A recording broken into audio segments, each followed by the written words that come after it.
नमस्कार दोस्तों, मैं रजनीश शर्मा, ग्लोबल जर्नलिस्ट। आज हिमाचल प्रदेश के छोटी काशी मंडी से जुड़े गंभीर विषय, संवेदनशील विषय, शिक्षा अधिकारों के हनन के गंभीर मामले पर, जो कि जैसा कि आपने पिछले 5 महीनों से आपने देखा कि छोटे बच्चों का, कन्याओं का school you block Vijay Sen school boy school है, उसके साथ जो यू ब्लॉक है वो कन्या स्कूल था। कन्या स्कूल को हिमाचल प्रदेश सरकार के मंत्रिमंडल द्वारा तोड़ा गया, तुगलकी फरमान लिया गया मंत्रिमंडल में बैठकर। जो नेता हिमाचल प्रदेश को आगे ले जाने की बात कर रहे हैं, शिखर पर ले जाने की जो बात करते हैं, जो झूठे वादे करते हैं, जो नकली नारे देते हैं और राजनीतिक पार्टी और राजनीतिक रैलियों में हेलीकॉप्टरों का प्रयोग करते हैं, सरकारी सत्ता का दुरुपयोग कर जनता को लूटने का कार्य जो नेता करते हैं, उन नेताओं ने गरीब बच्चों का, गरीब कन्याओं का कन्या स्कूल, कन्या प्राथमिक स्कूल जो दिवंगत राजा विजय सेन के द्वारा 1860 में स्थापित किया गया था, जिसको महारानी अमृत कौर द्वारा वहां पे बोर्डिंग स्कूल भी उस स्कूल में स्थापित किया गया था, उस स्कूल को हिमाचल प्रदेश सरकार के मंत्रिमंडल ने बेच दिया। उसकी जमीन 9.5 बीघा जमीन में से 5.5 बीघा जमीन का हस्तांतरण कर दिया। यह मामला पिछले कई महीनों से हिमाचल प्रदेश की जनता देख रही है। बहुत से लोग, जो प्रगतिशील लोग हैं, वो इस मामले में समर्थन कर रहे हैं, ये जानना चाहते हैं कि इस मामले में आगे क्या हुआ।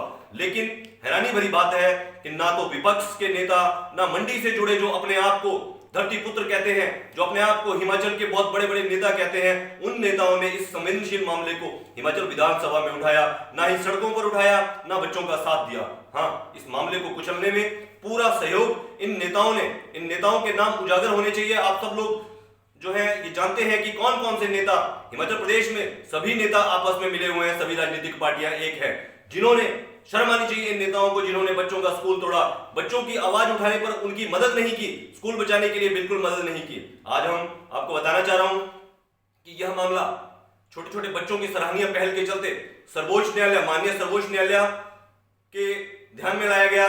माननीय सर्वोच्च न्यायालय के ध्यान में जब यह मामला लाया गया, तो इससे पहले हिमाचल प्रदेश उच्च न्यायालय के द्वारा इस विषय में स्वतः संज्ञान लिया गया। स्वतः संज्ञान में 23/9/2021 को स्वतः संज्ञान हिमाचल प्रदेश उच्च न्यायालय ने जब लिया था, तो हिमाचल प्रदेश उच्च न्यायालय ने 3 हफ्ते के अंदर जवाब दायर करने के निर्देश जो थे, जो पिछले पूर्व न्यायाधीश हिमाचल प्रदेश थे, मुख्य न्यायाधीश हिमाचल प्रदेश थे, उन्होंने 3 हफ्ते में जवाब मांगा था। लेकिन हिमाचल प्रदेश सरकार अभी तक लगभग 5.5 महीने गुजर जाने के बाद अब तक उस विषय में लगभग 14 से अधिक तारीखें लग जाने के बावजूद भी किसी भी प्रकार का कोई जवाब वहां पे फाइल नहीं कर पाई है। क्या सरकारी वकीलों की जो फौज है, करोड़ों रुपए हिमाचल प्रदेश सरकार का जो करोड़ों रुपया वहां पे सरकारी वकीलों की फौज को जो दिया जा रहा है, क्या उन लोगों की जिम्मेवारी नहीं बनती? क्या उन लोगों की न्यायालय के सामने, न्यायालय की आंखों में धूल झोंक जो वहां पे धूल झोंक रहे हैं और छोटे बच्चों के अधिकारों को कुचलने का काम कर रहे हैं? देखिए, छोटे बच्चों की लड़ाई सत्ता से चल रही है। सत्ता और पैसे और ताकतवर सरकार जो अपने आप को सत्ता के नशे में चूर है, वह कह रही है कि वो चुनी हुई सरकार है, इसलिए उसने स्कूल तोड़ दिया।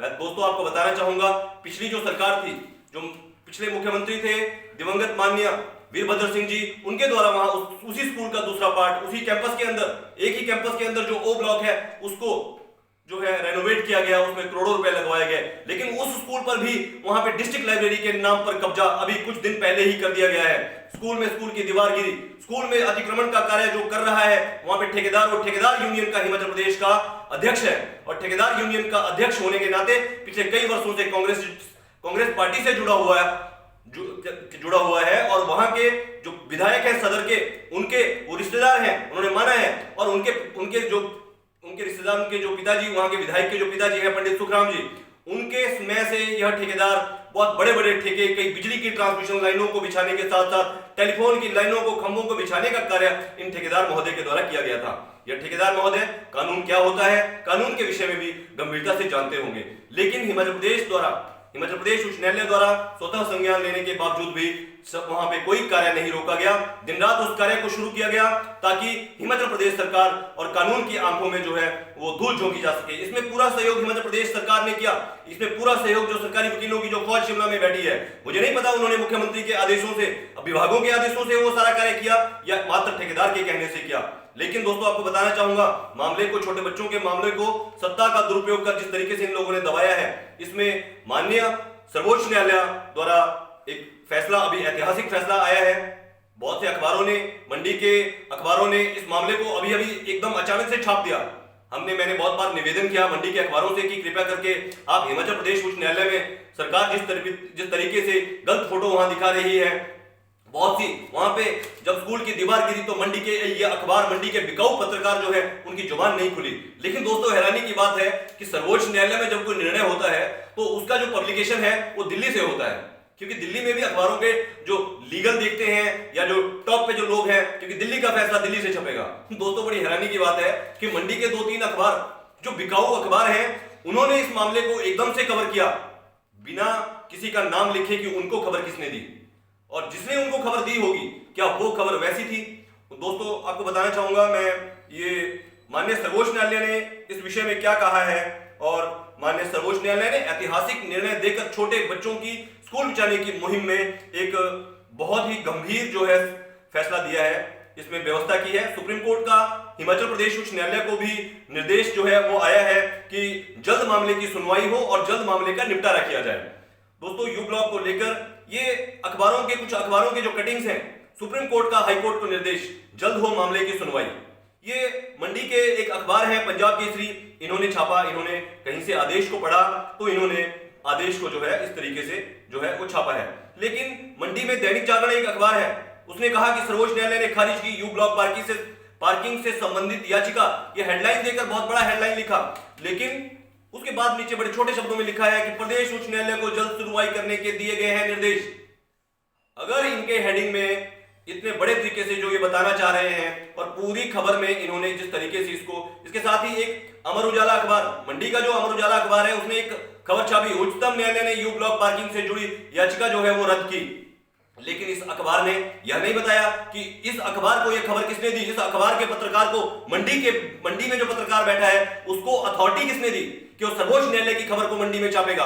शर्म आनी चाहिए कि इस प्रकार की खबर, अगर आप पूरी खबर पढ़ते हैं तो इस खबर के अंदर कहीं भी यह नहीं लिखा है, अमर उजाला ने भी, कि यह मामले में एचपी हाईकोर्ट को निर्देश दिए, कहीं भी छोटे बच्चियों को सराहनीय पहल को, गरीब लोगों का जिनका स्कूल तोड़ा गया है उनके बच्चों के द्वारा जो मामले में न्यायालय में मामला लड़ा गया, सर्वोच्च न्यायालय तक जो है पहुंचा गया, इस बात को इस अखबार ने कहीं एप्रिशिएट नहीं किया है। शर्म आनी चाहिए ऐसी पत्रकारों को जो ठेकेदारों के इशारों पर, सत्ता के गलियारों के इशारों पर वहां से अपनी खबरें दोस्तों हिमाचल प्रदेश ही नहीं, हिंदुस्तान में इस समय बहुत से न्यूज़पेपर, न्यूज़ पोर्टल आ चुके हैं।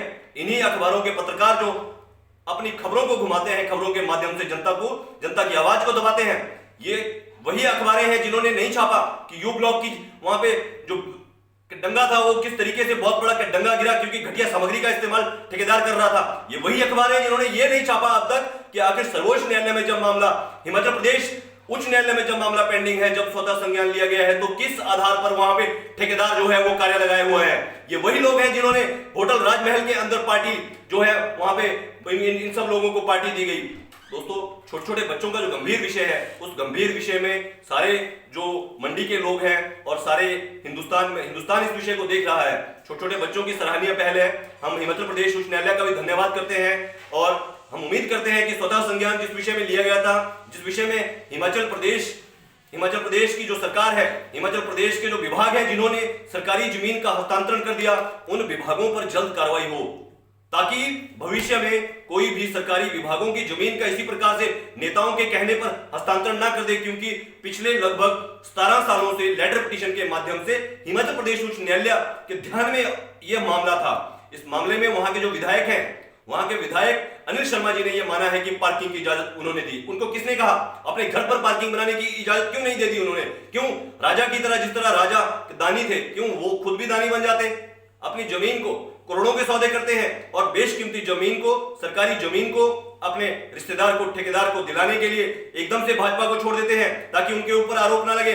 अपनी दूसरी पार्टी तय नहीं करते और बार बार बोलते हैं कि जनता तय करेगी, जनता तय करेगी। ऐसे विधायक को घर भेजना चाहिए। ऐसे विधायक को कोई औचित्य नहीं बन जाता है। और मंडी के सांसद, अभी चुनाव हुए, चुनावों में सांसद, मंडी के सांसद महोदय से छोटे छोटे बच्चे जो हैं वो मिले सांसद प्रतिभा सिंह जी से, लेकिन प्रतिभा सिंह जी के पास भी कोई समय नहीं इस मामले को उठाने के लिए, क्योंकि बड़े बड़े ठेकेदार जो हैं हर ये सबको मैनेज कर लेते हैं। दोस्तों आप सबको पता है हर व्यक्ति पैसा कमाना चाहता है और पैसा कमाने के लिए सार्वजनिक उपक्रमों को बेचा जा रहा है ताकि देश को लूटा जा सके और छोटे बच्चों के अधिकारों को खत्म किया जा सके।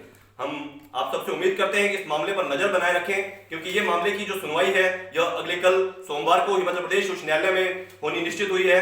और इसमें आगे क्या होगा, किस प्रकार से, अभी तक इसमें एमिकस क्यूरी अपॉइंट नहीं किया गया है, कोई जांच कमेटी नहीं बनाई गई है, स्कूल में घटिया सामग्री का निर्माण कार्य वहां चल रहा है, और बच्चों को फिलहाल गर्ल्स स्कूल की कन्याओं को बॉयज स्कूल में बिठाया गया है, क्या बॉयज स्कूल में कोएड के बीच में बिठाया गया है, और फिलहाल उसकी जो ऊपर वाली बिल्डिंग, जो ओ ब्लॉक की भी ऊपर वाली बिल्डिंग है, उस पर डिस्ट्रिक्ट लाइब्रेरी ने वहां पे कब्जा कर लिया है।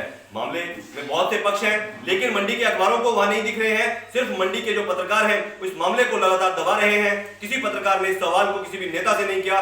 विधानसभा चल रही है, किसी भी नेता ने विधानसभा के अंदर, चाहे वो कांग्रेस हो, चाहे वो भाजपा हो, चाहे वो दूसरी अन्य पार्टियां जो हिमाचल प्रदेश के अंदर हैं, उन सभी नेताओं ने इस विषय में कोई गंभीरता नहीं दिखाई है। क्या अंदर खाते सभी इस षड्यंत्र में शामिल है? यह कहीं ना कहीं बहुत बड़ा गंभीर प्रश्न है।